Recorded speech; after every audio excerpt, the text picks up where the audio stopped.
Everyone, আমরা চলে এসেছি একটা কোথায় দেখো, ব্রহ্মা তত্ত্বধাম। অনেকদিন ইচ্ছা ছিল, আসতে সময় পাই না, হয় না, কিন্তু চলে এসেছি আজকে সেই জায়গাটাতে। দেখো কত বড় মন্দিরটা,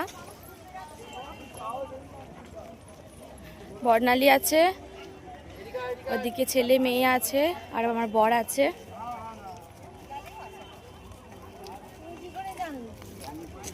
দেখো ভীষণ বড় জায়গার মধ্যে এই মন্দিরটা।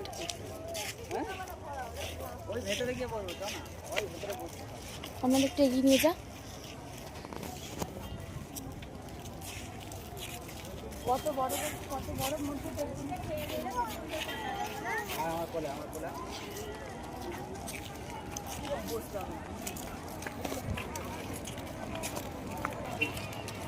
দেখা যাচ্ছে